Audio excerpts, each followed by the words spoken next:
최근 인터넷 커뮤니티에서 자주 보이는 댓글이 있습니다. 일본 여자도 결국 돈 번다. 짧고 강한 이 문장은 마치 진실처럼 퍼져나가고 있죠. 그런데 정말 그럴까요? 이 한 문장 속에는 한국 사회가 결혼을 바라보는 시선, 그리고 우리가 쉽게 놓치고 있는 중요한 감정들이 숨어 있습니다. 그래서 오늘 이 이야기를 통해 제가 직접 겪은 경험을 들려드리고 싶습니다. 저는 30이 될 때까지 제대로 된 직업 하나 없이 취업 준비생으로 지냈습니다. 그 시절 제 곁에는 일본인 여자친구가 있었습니다. 그녀는 매일 미래가 불안하던 저를 바라보며 한 번도 재촉하지 않았습니다. 언제 취직할 거야? 라는 질문 대신 오늘 하루 어땠어? 라는 말을 건넸죠. 돈도 없고 방향도 없는 저를 그저 있는 그대로 바라봐줬던 그녀. 저는 그때 처음으로 진짜 사랑이라는 걸 느꼈습니다. 한국에서는 남자의 경제력이 결혼의 조건처럼 여겨집니다. 연봉, 직업, 자산, 심지어 부모의 배경까지 평가 대상이 되죠. 저 역시 그런 시선을 피해갈 수 없었습니다. 연애는 감정으로 시작되지만 결혼을 이야기하는 순간부터 계산기가 켜지는 사회. 사랑은 뒷전이 되고 조건이 우선시됩니다. 하지만 그녀와의 관계는 달랐습니다. 하루하루를 함께 보내는 시간, 눈을 마주치며 나누는 말들, 아무 이유 없이 손을 잡고 걷던 그 순간들이 전부였습니다. 우리는 특별한 계획도 큰 돈도 없었지만 서로를 믿고 함께였습니다. 그리고 그 신뢰는 어떤 화려한 조건보다도 더 단단한 기반이 되어줬습니다. 이 영상을 통해 제가 전하고 싶은 건 단 하나입니다. 모두가 돈을 따진다고 말하는 시대에도 여전히 사람을 먼저 보는 사랑이 존재한다는 것, 그리고 그런 사랑은 우리에게 정말 많은 걸 바꿔놓는다는 것. 이제 본격적으로 한국 사회에서 결혼이 왜 이토록 경제 중심적으로 변했는지, 그리고 그 속에서 우리가 놓치고 있는 진짜 중요한 가치는 무엇인지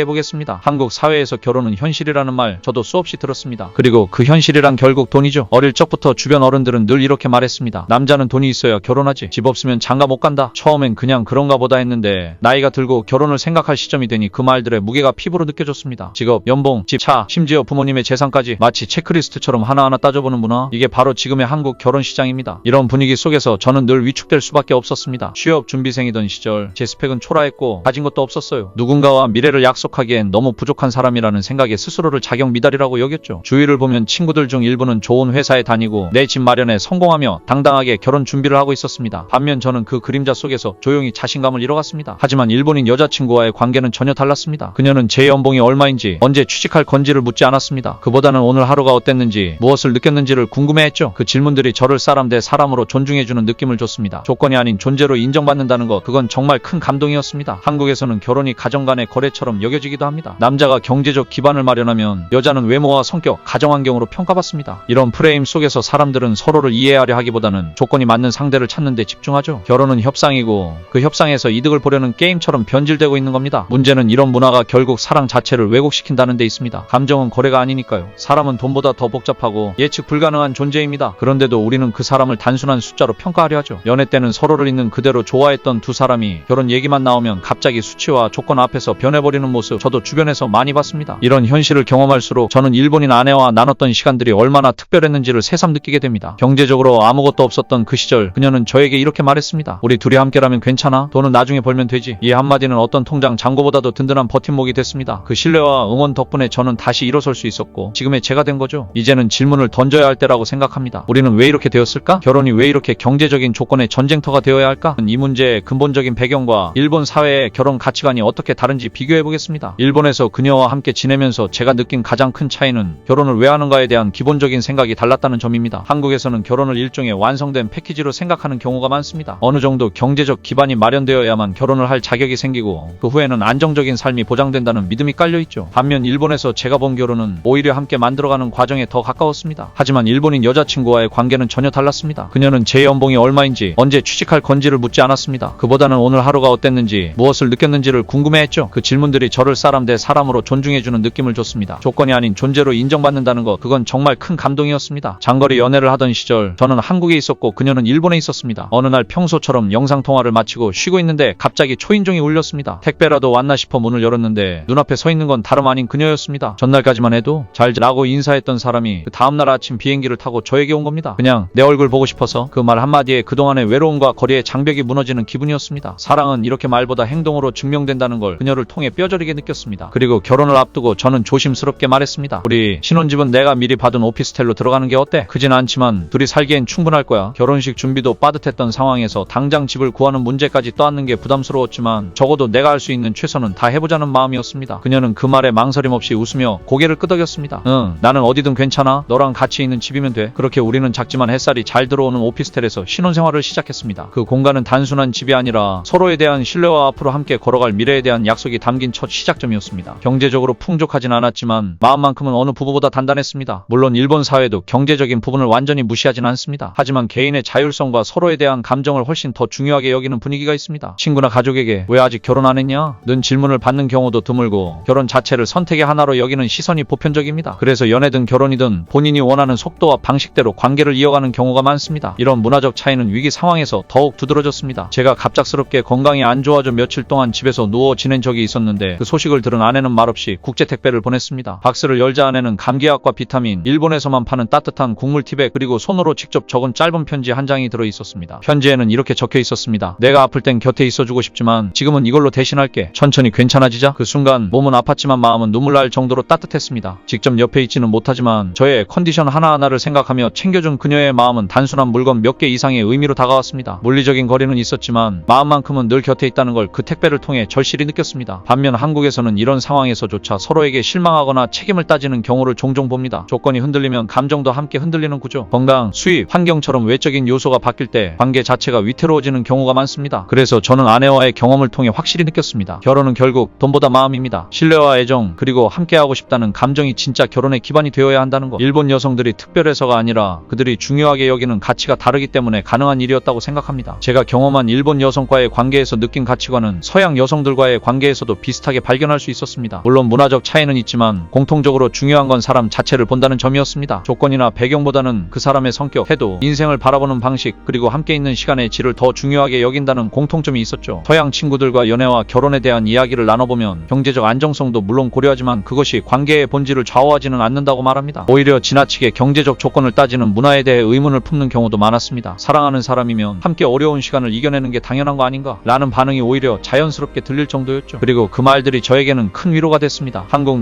남성으로서 우리는 참 많은 부담을 안고 살아갑니다. 좋은 대학, 안정된 직장, 집 마련, 결혼 비용, 너무 많은 기준이 우리를 짓누르고 있죠. 그 기준을 하나라도 충족하지 못하면 사랑도 자격이 없다는 식의 분위기. 그래서 아예 연애를 포기하거나 결혼은 나와는 상관없는 일이라고 여기는 분들도 점점 많아지고 있습니다. 저도 그랬습니다. 제 자신을 초라하게 느꼈고 누군가를 책임질 수 없다는 자책감에 빠졌던 시절이 있었습니다. 하지만 지금은 말할 수 있습니다. 사랑은 자격이 아니라 감정입니다. 조건이 아니라 의지입니다. 그리고 그 감정과 의지를 진심으로 이해해주는 상대가 있다면 어떤 경제적 어려움도 함께 극복할 수 있습니다. 그런 경험은 저에게 단순한 연애 이상의 의미를 남겼고 결혼이라는 제도에 대해 다시 생각하게 만들었습니다. 이 영상을 보고 계신 분들 중 혹시 지금 조건 때문에 사랑을 포기하고 계신가요? 혹은 결혼이 너무 멀게 느껴지시나요? 저는 말씀드리고 싶습니다. 세상에는 아직도 사람을 먼저 보는 이들이 있고 그런 관계 속에서 우리는 진짜 나로서 살아갈 수 있다는 걸요. 일본 여성뿐만 아니라 세계 어느 나라든 그런 가치를 가진 사람들은 분명히 존재합니다. 마지막으로 제가 하고 싶은 말은 이겁니다. 사랑을 믿으세요. 조건에 얽매이지 마세요. 진심으로 누군가를 대하고 서로의 감정을 소중히 여긴다면 그게 바로 가장 단단한 관계의 시작입니다. 그리고 언젠가 여러분도 그런 사랑을 만나게 되기를 진심으로 응원합니다.